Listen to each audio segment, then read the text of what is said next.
This next story is one that is hard to tell, and the video is hard to watch. But the victim feels it's important that you know what happened to her inside a local jail. Channel 3 News is the only station in town who has this disturbing video. Now, the investigator, Tom Meyer, joins us with an exclusive Channel 3 News investigation on what's being called an outrageous strip search of a Stark County woman. Tom? Well, Hope Steffey has sued the Stark County Sheriff, accusing deputies of using excessive and brutal force. The sheriff denies the allegation. Now, this story may be hard to watch, but the victim and her husband want me to show you what happened in hopes that you and those you love will never experience a night like this. You're going out for cautious. Hope Steffey is scared to death. Her husband, a high school educator, I want to show you this, okay? Can't believe what he's watching on videotape as Stark County Sheriff deputies pin his wife down to a jail cell floor. Just relax. Okay, just relax. What are you doing? You don't treat people like this. Stop. I don't think murderers are treated like this. Steffey weighs 125 pounds. She's in handcuffs, face down. Yet her lawyers say up to 7 individuals working for the sheriff or jail are in the cell. Both women and men deputies forcibly remove all her clothes. What are you doing? Two males holding her down as she's butt naked. That's wrong. The video, obtained exclusively by Channel 3 News, gives us a rare inside look at what can happen to you or a loved one, even if you're the one who calls police for help. What did she say? She said she felt like she was raped without penetration. Back to this disturbing video in a moment. First, how did Steffey wind up in the sheriff's custody? Amazingly, it started with a 911 call for help. Who's crying? The girl that got attacked, my second cousin. Okay, what, is she hurt?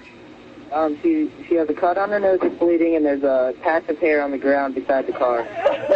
A deputy responds to a report of an assault. Hope Steffey is identified as the victim, the one who needed help.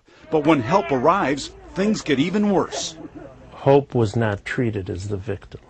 The situation gets complicated. Steffey says she accidentally turned over the wrong driver's license. It belonged to her sister who passed away. Steffey keeps it as a personal memento. Despite her pleas to return it, her lawyer says the officer refuses. The officer had said to her, "Shut up about your dead sister." The sheriff denied that allegation in a written response to Steffey's lawsuit. He accuses the injured Steffey of starting the altercation with a deputy. Soon, Steffey is put in the back seat of the sheriff's cruiser. Listen closely on dash cam video as Steffey's friend reassures her that she's the victim and that nothing will happen to her. I know you didn't do anything, Hope. He needs to know that it's not your fault. Eventually, Steffey is handcuffed and hauled away to the Stark County Jail to answer questions. Among them, do you have any weapons or sharp objects? Have you ever thought of harming yourself? When Steffey responds, now or ever, she says deputies knock her down and place her feet in a pretzel position. And you have to ask yourself, what was the purpose of this strip search? What was the necessity of it? This is a disorderly conduct claim. Steffey repeatedly questions officers about what they're doing. This is horrific. This is a government agency forcing their will on a citizen. Steffey pleads for deputies to stop, and when they begin removing her underwear and bra, she begins to scream. That could be your wife. That could be anybody's wife. For the next 6 hours, Steffey was left in a cell completely naked, without even a blanket to cover herself, and the sheriff admits it. She says she wrapped herself in toilet paper to keep warm and to prevent anyone else from seeing her nude. She also says she was denied access to a phone and medical assistance for injuries that included a cracked tooth, a bulging disc, and bruises. The sheriff again denies the allegation. Lawyers for Steffey say the video speaks for itself.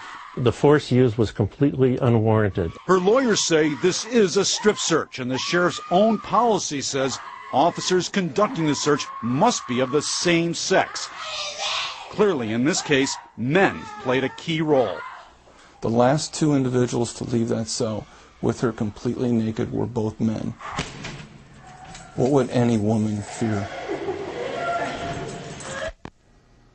Eventually, Steffey was told she was being charged with disorderly conduct and resisting arrest. When they took her to booking, her husband says they forced her to wear nothing but a weighted vest like this. Tomorrow night at 11, new exclusive video and questions about whether all jailhouse video was released. Tim? You're certainly right, Tom. It's hard to watch and hard to listen to. Have you heard from the Stark County Sheriff about all this? I have. Just this afternoon, he emailed me. He says he'll do most of his talking in court, but he did say they stripped Steffey of all her clothes for her own safety. He admits they forcibly removed her clothes because she refused to remove them voluntarily. Now, her husband says that's just not true. He says deputies stripped her without asking a single question. All right, Tom. Thank you. More on this tomorrow, Tom. Thank you. Tom.